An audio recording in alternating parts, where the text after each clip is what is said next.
क्या आप भी अपने बच्चों के सामने आपस में लड़ाई झगड़ा करते हैं? आप में भी तकरार और तू-तू मैं होती है?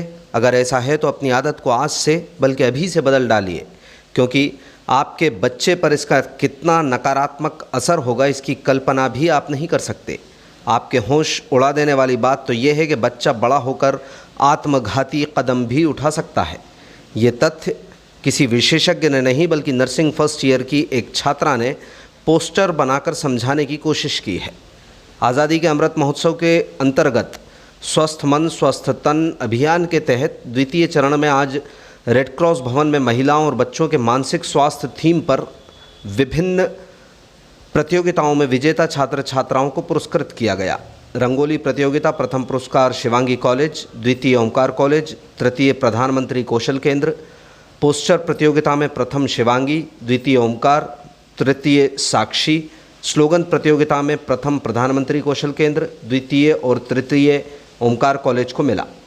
ये फैसला समिति में नर्सिंग ऑफिसर वर्षा परिहार, गायत्री मीणा, उर्मिला मांडरे, लीला गुप्ता और जुनेदा खान द्वारा विभिन्न प्रतियोगिताओं के विजेता चुने गए। इसके बाद मुख्य अतिथि सिविल सर्जन डॉक्टर भोला आरएमओ द्वारा पुरस्कार वितरण किए गए। कार्यक्रम की अध्यक्षता कर रहे मानसिक रोग विशेषज्ञ डॉक्टर आरएस भाटी द्वारा महिलाओं और बच्चों की मानसिक समस्याएं जैसे घरेलू हिंसा, तनाव, प्रसव पश्चात होने वाली समस्याएं, यौन उत्पीड़न, चाइल्ड अब्यूज़, सेपरेशन, मानसिक दिव्यांगता, बच्चों की उचित देखभाल का न होना, इन सब के बारे में विस्तृत जानकारी दी गई। कार्यक्रम के दौरान प्रसूति विभाग में उपस्थित समस्त महिलाओं और उनके परिजनों को प्रसव के पूर्व और पश्चात होने वाली मानसिक बीमारियों और बच्चों की उचित देखभाल के बारे में बताया गया। इस अवसर पर प्रज्ञा मांडरे, कविता हुरमाड़े, रवि सिंह यादव, सत्येंद्र शर्मा मौजूद रहे।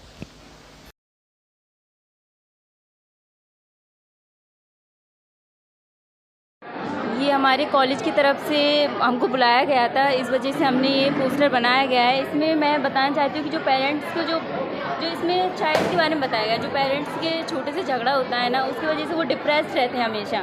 वो हमेशा अगर छोटे में अगर डिप्रेस्ड हो गए पेरेंट्स की लड़ाई की वजह से, वो देखते हैं, क्योंकि वो बच्चे एक मतलब ब्लैंक पेज की तरह होते हैं। वो जो देखते हैं वो सीखते जाते हैं, और वो अपनी पेरेंट्स, अपने जो पेरेंट्स हैं उनकी लड़ाई देख देख के डिप्रेस्ड होते जाते हैं। तो जैसे जैसे वो बढ़ते जाते हैं वो अकेले रहना पसंद करते हैं, धीरे धीरे वो डिप्रेशन में चले जाते हैं। फिर उसके बाद अगर उनसे कोई पूछ रहा है तो वो बता भी नहीं पाते हैं, वो अंदर ही अंदर घुटते रहते हैं, वो परेशान हो जाते हैं, तो वो सुसाइड अटैम्प्ट करने की कोशिश करते हैं। अगर इन सब चीज़ों से परेशान हो जाते हैं, वो इन सब चीज़ों से इतना परेशान हो जाते हैं कि वो निकालना चाहते हैं इन बारों पर, वो निकाल नहीं पाते। इसके वजह से वो सुसाइड करने की कोशिश करते हैं। ये आप विषय बताइए, इसका क्या सच है? इसका ये है कि अगर कोई बच्चा है उसके अंदर मतलब अगर वो स्कूल जा रहा है, अगर वो अकेले रहेगा तो उसको वो खेलकूद में पार्टिसिपेट नहीं कर रहा है, तो उससे बच्चे पूछेंगे कि हाँ तुम अगली हो, तुम स्टूपिड हो, तुम नेगेटिव बच्चे हो, कुछ बात ही नहीं करेगा तो ऐसे न वो पढ़ाई कर पाएगा इसकी वजह से। तो इसकी वजह से वो इतना ज़्यादा परेशान हो जाएगा कि मतलब उसके दिमाग में इतनी बातें चलेंगी, वो चिल्ला रहा है पर वो बाहर नहीं निकाल पा रहा अपनी बातें, वो इतना कोशिश कर रहा है पर वो निकाल नहीं पा रहा है, ना पेरेंट्स को बता पा रहा है, ना फ्रेंड बन रहा है उसके, तो वो ना किसी को बता पा रहा है। तो इसकी वजह से वो इतना परेशान हो जाता है, तो वो सुसाइड करने की कोशिश करता है। पर सुसाइड एक सॉल्यूशन नहीं है, उसका सॉल्यूशन है अगर उसके पेरेंट्स उसको समझाए एज अ फ्रेंड की तरह कि हाँ मेरे बेटे को क्या हुआ है, वो पूछें तो अगर शायद वो बता सके। अगर उसका कोई फ्रेंड बने, उससे आराम समझा के पूछे तो वो सुसाइड ना करे, वो अपनी बातें अगर उससे कोई प्यार से पूछेगा तो वो बताएगा, ज़रूर बताएगा। क्या नाम है आपको? शिवानी धाकड़, महारानी शिवांगी कॉलेज। क्या तैयारी कर रहे हैं? नर्सिंग की बीएससी फर्स्ट ईयर में हूँ मैं अभी।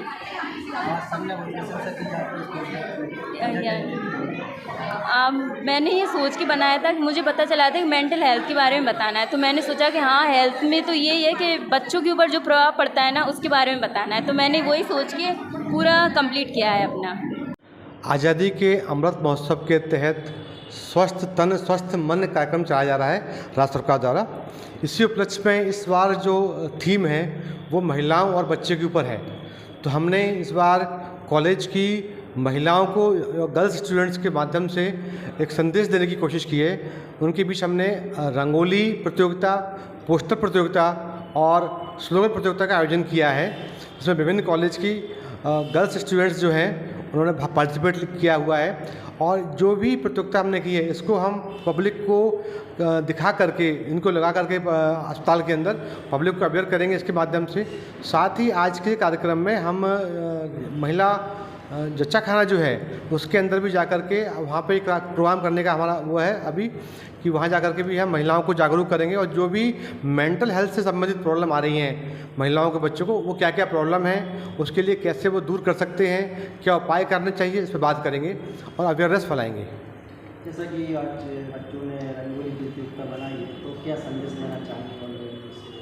इस रंगोली प्रतियोगिता के माध्यम से जो बच्चों ने आज बनाया है, एक प्रतियोगिता में उन्होंने दिखाया है, हेल्पलाइन नंबर शो किया है, इस नंबर के माध्यम से अगर व्यक्ति को कभी भी कुछ प्रॉब्लम होती है तो कॉल कर सकता है। एक उन्होंने रंगोली में दिखाया है कि कैसे बचपन से ही बच्चों को प्रॉब्लम स्टार्ट हो जाती है, कि बच्चे शुरू से ही पढ़ाई को लेकर के तनाव में शुरू हो जाते हैं, स्कूल जाना, स्कूल का काम पे फोकस करना या पढ़ाई करना, वहाँ पे माँ बाप सोचते हैं बच्चे फर्स्ट आएँ, तो उन्हें बच्चों को समझने में दिक्कतें होती हैं और बच्चा वहाँ से ही प्रेशर फील करना शुरू कर देता है अपने ऊपर कि मुझे फर्स्ट आना है, मुझे हर चीज़ में फर्स्ट आना है। ये चीज़ें डेवलप हो जाती है बच्चे के अंदर।